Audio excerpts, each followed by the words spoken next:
So here we go for the walkthrough for Edexcel Higher. It's summer 2019. It's paper 3, so calcs at the ready. Let's hope it's easier than paper 2 was. Number 1, don't worry about what the heck that squiggle means. No one cares. It's all about these are the numbers you're dealing with, 1 to 9. A gets those, B gets those, and what doesn't goes outside. Just go through it. It's 5 marks. Take your time. Don't rush. Let's count up from 1 to 9. 1 is only in A. 2, just the B. 3 doesn't appear. 4 doesn't appear.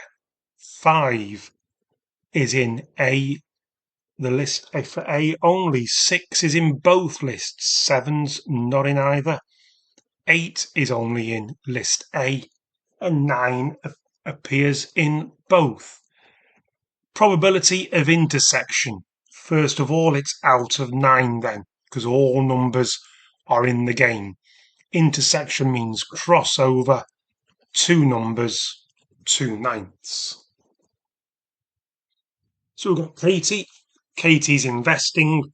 They come up all the time. It's typical early question on your calculator. So on your calcs, press the capital. Multiplied 1% would be 1.01. This has got a 5 on the end, so must we, and the power is 4. We end up with £212,272.71 and a bit more. But careful, it only wants the interest. So you could have just done a 0 there. That would have been fine.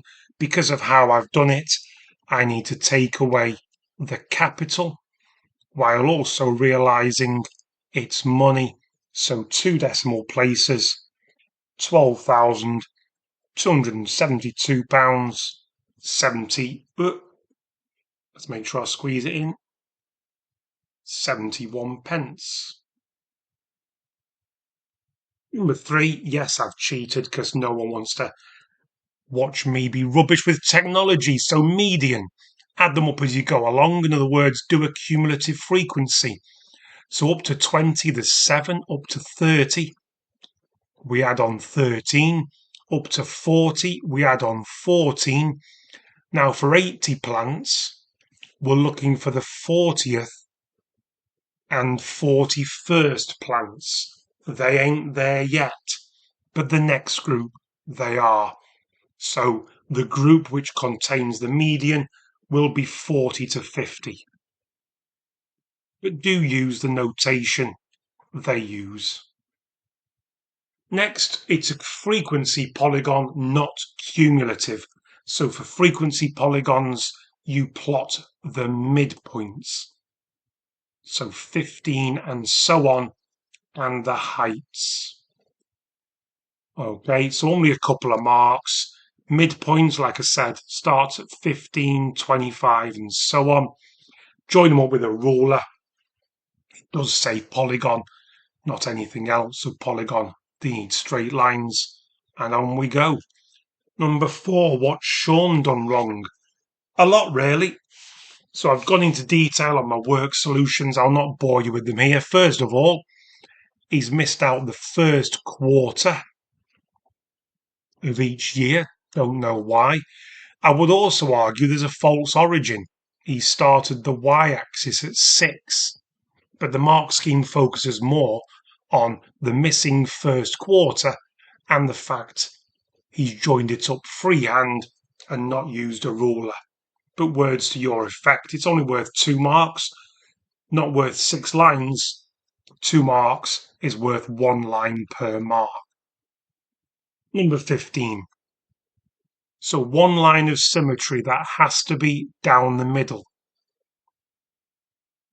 Now that tells you another angle.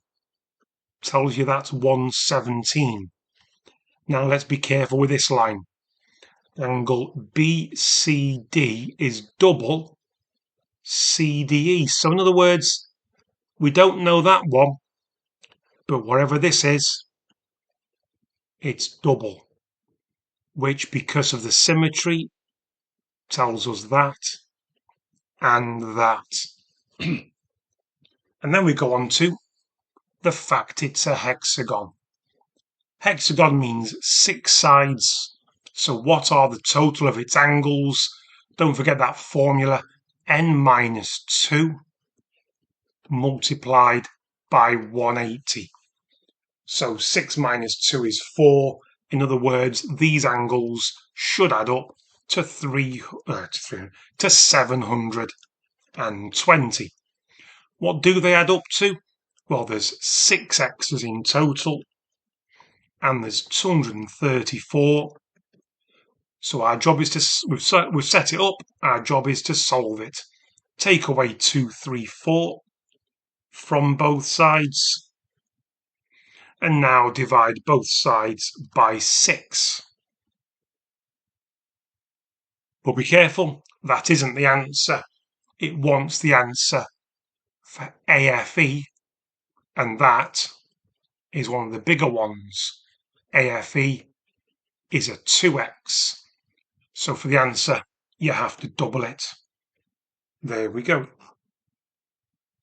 Number 6, Jeremy has 3 tanks. So I'll do all this in one step, but you can do it in any order you want. You could do each cylinder in turn, then treble it. I'll do the whole lot in one. First of all, radius is 0.8. So Jeremy's got 3 tanks. 3 lots of, well, we've got the ends, so each tank has 2 lots of pi r squared, pi times the radius squared. So that, as you see, the 3 and the 2, 3 times 2 gives us the 6 ends of the 3 tanks. Plus, each tank will have a curved bit. Don't forget, if you take the label off a soup or a baked bean tin, what shape is the label? It's rectangular. And the area of that rectangle is the height times its length, which is actually the circumference of the circle. We don't need to double or treble it because we've accounted for that there. So stick all that in your calculator. I get 39.2-ish. And don't forget, it's meters. We've been working in meters. We've found area, so it's meters squared. Let's look at Jeremy's tins. He's got 7 lots of 5. Unfortunately, Jeremy can only cover 35 meters squared. So don't forget to answer the question, has Jeremy got enough paint? No. And the mark scheme wants the no, with those 2 numbers clearly shown. On we go.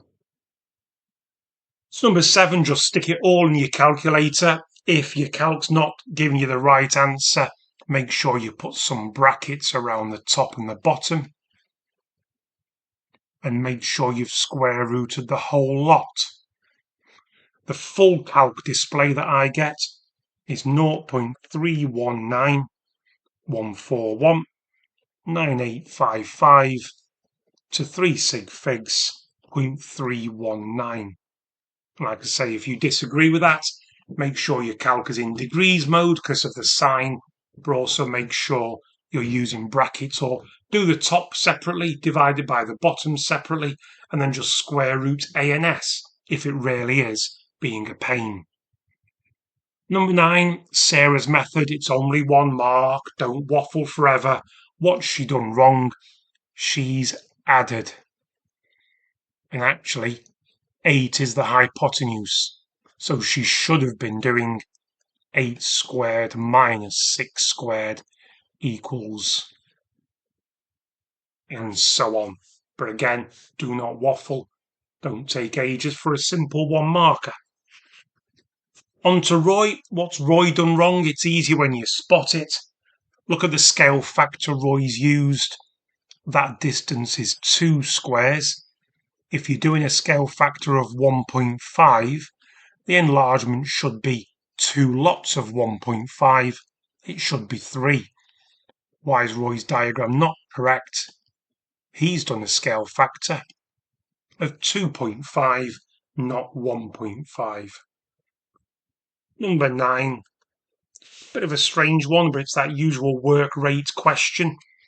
If all the machines are working flat out, it's 9 times 6. It's 54 hours for the first job. All right. But on day 1, day 2 and day 3, as you can see, not full capacity.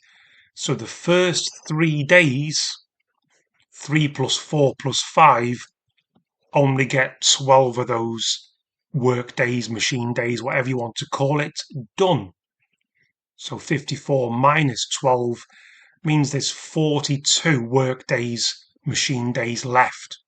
But now we're at full capacity. So there's 7 more full capacity days to go, including the first 3 on top of the 7. It will take 10 days to complete the job of making all them boxes. Number 10, few ways of going about this one. The way I've gone for it is Marie pays tax. So we don't know how much she's got, but 20% of the interest she got is £28.80. Well, don't forget of always means times, and 20% is a fifth, which is a complex times. That's a rubbish times. So in other words, to find x, I've gone a long way about this. To find x, she needs to multiply by 5. So she actually got £144 interest. But it says work out the percentage interest rate. So that's how much she gained out of, that's how much she got. And if you times it by 100, you'll get the percentage interest, which was 1.8. If you didn't times it by 100, you'll get 0.018, which is the decimal multiplier it asked for the percentage. Number 11. Standard form, but you've got your calcs, but you can do part A, you can do it without the calcs. So you've got to work out how many times does this go into this, because it's the old got to do distance divided by speed to get time. So it's 3.9 times 10 to the 7 all over 3 times 10 to the 5. Feel free to stick it in your calc. You'll get the right answer of 130. But if we didn't have a calc, let's just revise without it. Divide the numbers. 3.9 divided by 3 is easy. And subtract the powers.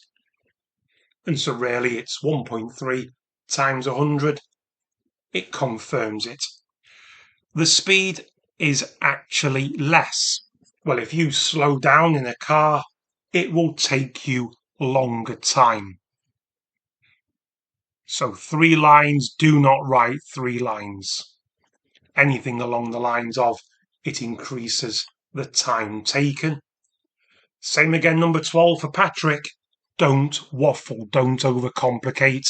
I just stick with the facts that 64 to the power of a quarter means the 4th root of 64. Another way of looking at that is square root it, square root, you get 8, and so on. You need to be square rooting 8, because it's a half to the half is a quarter, which is 2 root 2 if you wanted to go a stage further. But the root of 8 is really what Patrick should have got for his answer, not 16. Number 13, one of those where you've just got to do one bit at a time. It goes ethanol, EP, density of antifreeze. No, let's remind ourselves of DMV and just worry about the E bit. So for the E, we work out the mass by doing 60 times 1.09, and the same for P. The mass is 128 times 0.97. Now you will see on my worked answers, I have done this as by turning it into millilitres, because then millilitres and centimetres cubed, you can work between them. For this one, I'm going to stick and work in litres, and you'll see what happens. Feel free to compare the two. So here we get 65.4, and here 124.16. So for the antifreeze, its density, we can now do total mass divided by total volume. So add your masses together. Your volume is already there, 188, and it gives you the answer of 1.008297. But to two decimal places, that's 1.01. As I say, feel free to compare it to my other. I've tried to show it both ways, one here and one on my worked answers. Number 14. So, got a bit of a ratio, but the ratio is not the main part. It's just a small bit. To jump through, the main bit is you're setting up an equation and solving it. So, A to B is there. A to E is 3 times bigger. So in other words, whatever that is, that's treble it. That's that bit done. Now is the setting up. So the area of the rectangle is 3x times x is equal to the area of both triangles. Now they're congruent, so we're just doubling. And how do we work out the area of a non-right angled triangle? Because it looks right angled, but it cannot be assumed.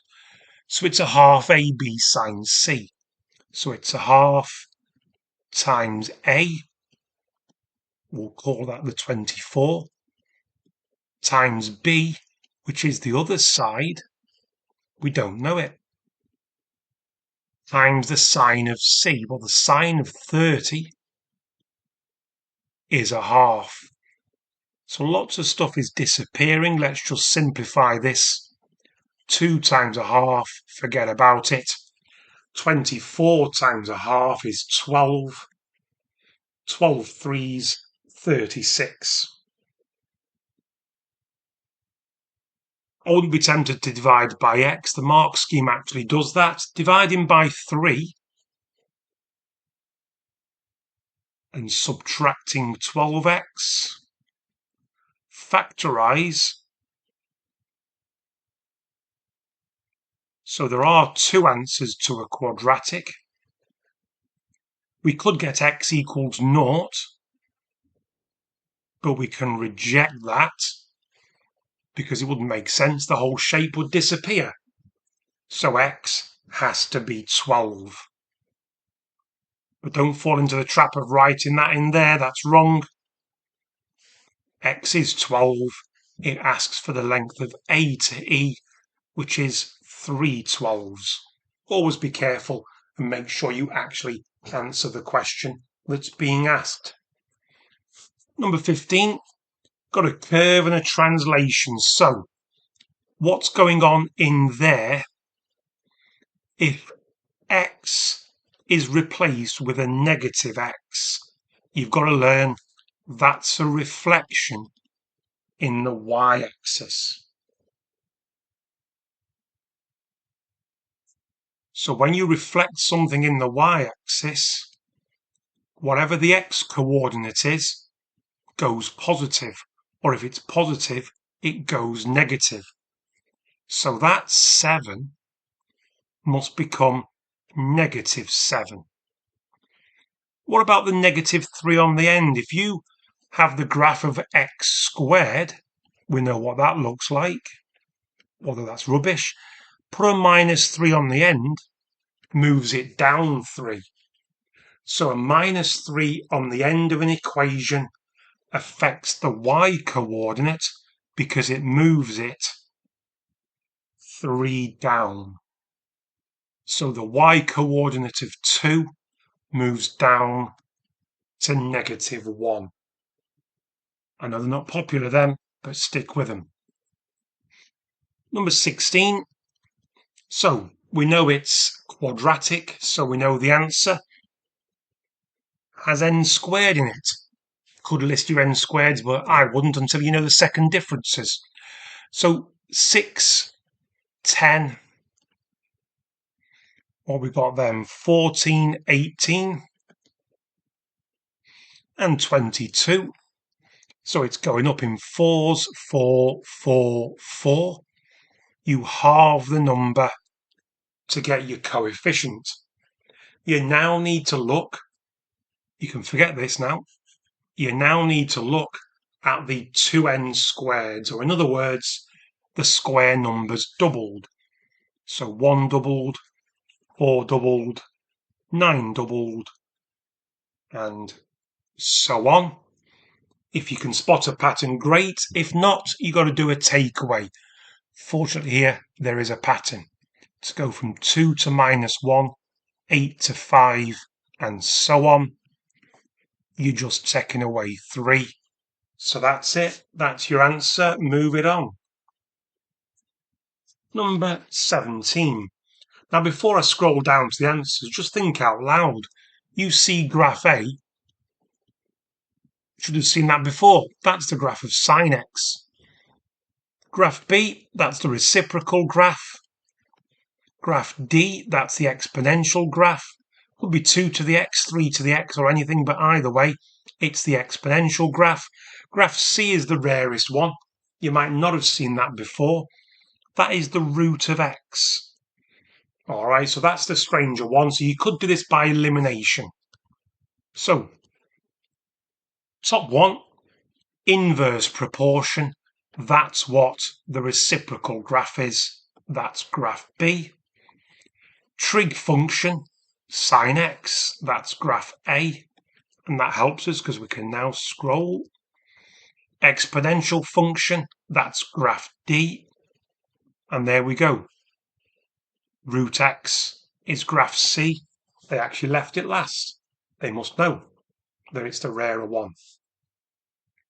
Question 18 comes up every year, doesn't it? I always pick the first two brackets, 2x times x, 1 times 3, and now do the x loops. Whoops, not that one. 2x times 3 is 6x, plus 1x gives us 7x. And now there's too many loops, too many things that can go wrong. I prefer the safety net of a grid. So let's times everything by 3x.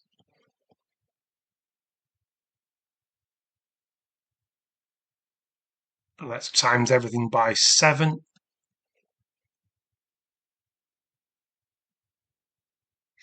And we now simplify.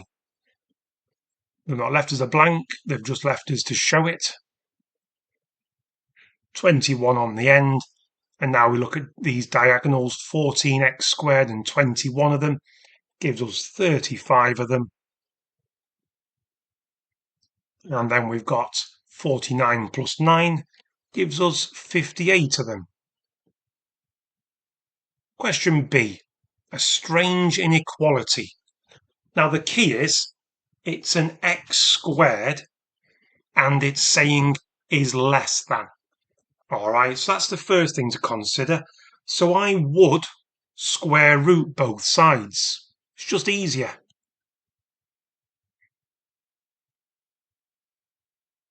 But don't forget, when you square root 9/25, you get positive 3/5 and you get negative 3/5. Okay, now let's worry about the minus x in a bit. Let's take away 1 from both sides. So down here, we get minus 8/5. And up here, we get minus 2/5. Now, to get rid of a minus, you could add x's to both sides, but just times by -1. That'll get you an x in the middle. But don't forget, when you're doing inequalities, if you multiply or divide by a negative, you have to swap these around. Now, I will just say I'm aware this is going to cause a slight mistake, because it's got what I call bad flow. It's got poor flow. Okay, it's not got to have correct flow, you should really have the largest number on the right hand side. So I would just reverse them so they become like that. Strange bit of an inequality one, that, but well worth the revision, well worth the practice. Number 19, and errors and bounds. As soon as you don't read on, as soon as you see 26.2 to 3 sig figs, go up and down by half the rounding amount, so go up by 0.05 and down by 0.05. Do the similar for 4.3, but this time go up and down by still 0.05 because it's 2 sig figs, it's still, yeah. So 4.35 and 4.25. Now, if you want an upper bound, you want the largest number on top. So whatever U is, we want the biggest possible value. And whatever A is, we want to be dividing by the smallest possible value. All that stick in your calculator, I get 81.06617 and so on. It wants it to 6 significant figures, so 81.066, that's 5. So the 6 is a 1, needs rounding up because it's got a 7 after it. 6 sig figs is quite strange. Speaking of strange, B is a bit strange. By considering bounds, write D to a suitable degree of accuracy. 81 point whatever, 78 point whatever. Call it 80. And why is that? Well, because both the lower and the upper bound, when rounded to the nearest 10, that's what they give. That would make sense, so therefore that would be suitable. Number 20. So we've got 2 ways of going about these. You could either take the bottom equation and make y equals. I think that's the harder option because in the top equation there's a 4 in front of it. So I'm going to take the second equation. I'm going to subtract 4y from both sides and divide both sides by 3. And I'm going to substitute that into equation 1. So equation 1 becomes whatever x is squared minus 4y squared And so our job now is expand the brackets, collect like terms, all that malarkey, get it equal to 0, find our y. So I'll expand the brackets on top.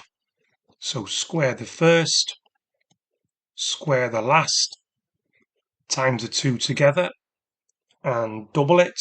It's minus 56y. I'm ignoring the 3 squared, the 9 on the bottom, because I'm going to multiply everything by 9.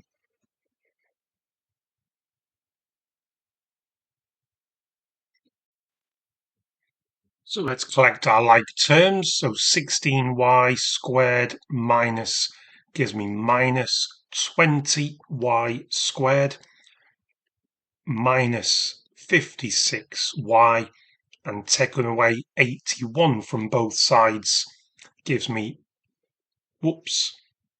minus 32. Obviously, all these negatives, not a fan, and they're also in the 4 times table, so I'll divide everything through by negative 4.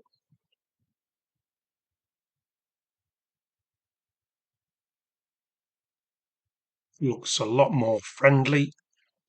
And again, you could formula factorize, do whatever. I'm going to factorize.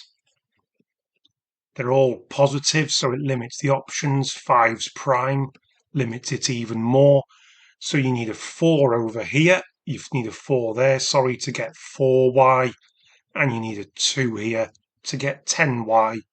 That's the 14 in the middle. And now we can move on because you've got your y's. You now need your x's. So this is where I always do this.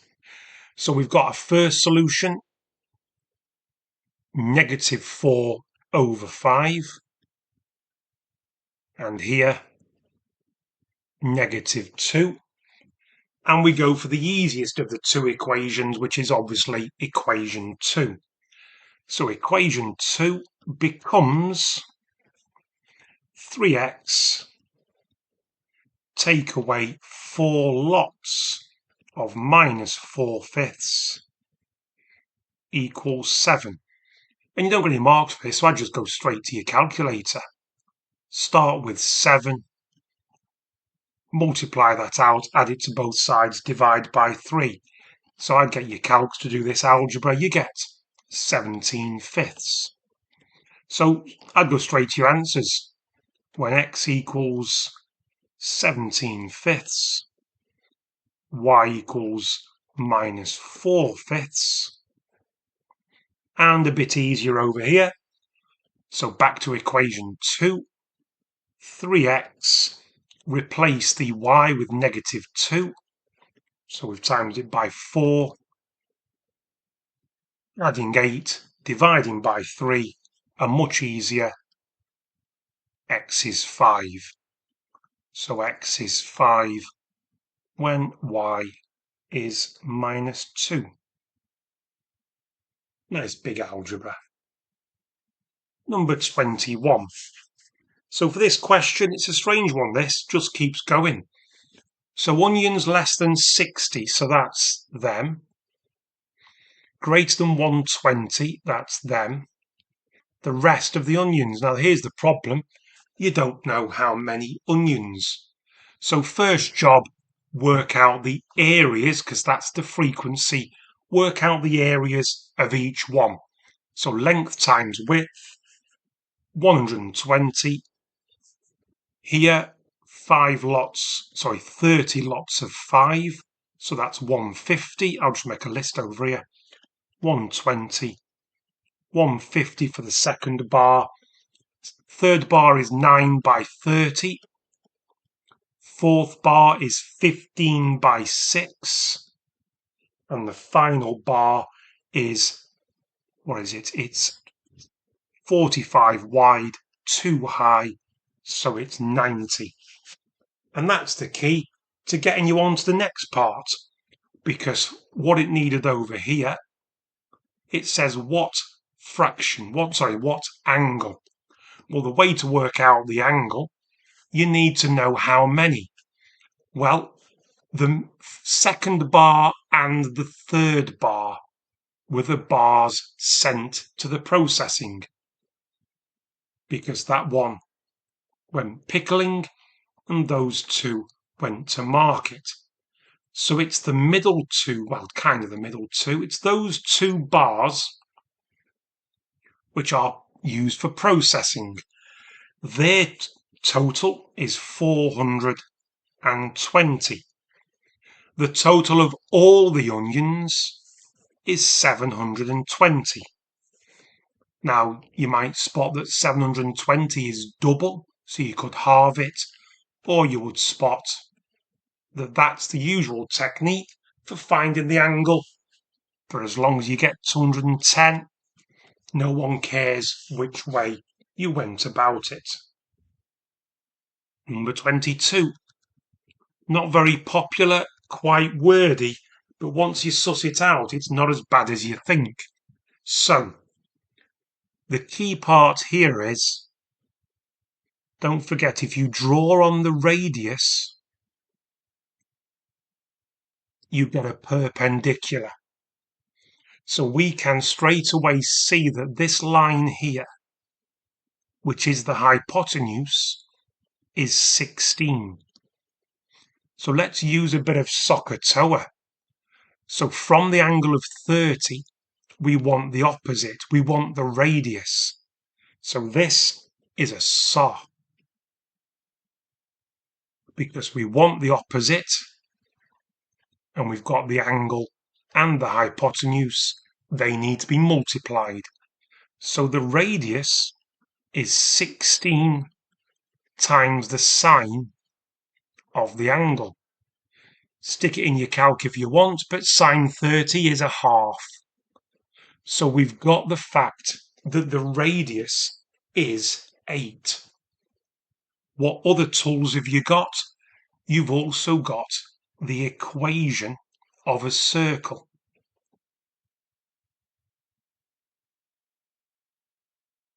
Now this coordinate, P, doesn't tell you much other than the x coordinate can be replaced with 3p, the y coordinate can be replaced with 1p, and the radius squared can be replaced with 8 squared. You can now solve it. So 3p all squared is 9p squared.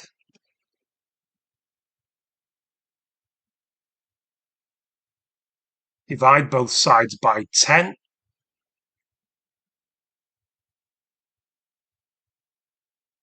And square root. And the square root of 6.4, you're wanting it to one decimal place. I get 2.529.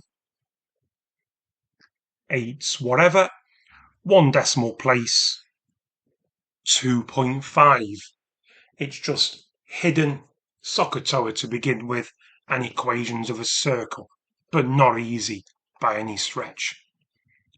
Number 23, obviously it looks like a bearings question. It is a bearings question, but it's rarely hidden sine rule, cosine rule. Let's pop a line on there. So, first of all, we need to use some bearings knowledge, because we've got the length of AB, that's nice. We've got the length of BC, that's nice. Find the bearing of Chorlton from Acton. So this is the angle we're wanting. So we need to find this. I'll call it X. And whatever we get for X, we're going to need to add on 37. So we'll add on 37 in a bit. Let's use that 37 though, because we've got these north lines. North lines produce co-interior angles. Means that's 143. Angles round a point makes 360, which means that is 67. So we can apply cosine rule to find the distance of A to C. Cosine rule says the distance we want squared is equal to 8 squared plus 9 squared minus 2 lots of 9 times 8 times the cos of the angle between them. Don't waste any time, do it all in your calculator. Don't forget to square root. I get 9.41991 and so on. Who cares? Now, the reason we wanted that is we can now find our x, because we've now got 67 degrees and an opposite side, 9.4. We want x because we've got the opposite side. So we can now apply the sine rule. We've used the cosine rule. The sine rule says sine of the angle we want divided by the side opposite equals the sine of 67 divided by the opposite side to that, which is our 9.41991 and so on. So again, all on your calculator. Let's times both sides by 9. Don't forget to get x. You need to inverse sine the horrible decimal. I get 0.8794 for the decimal, but for x, I get 61.5-ish. As I said at the start, do need to add on that 37. Once our answer to one decimal place, that'll be 98.6 for a bearing. Now, weirdly, the mark scheme allows you to miss out the 0, but I wouldn't. Get it on there. Be perfect if you can.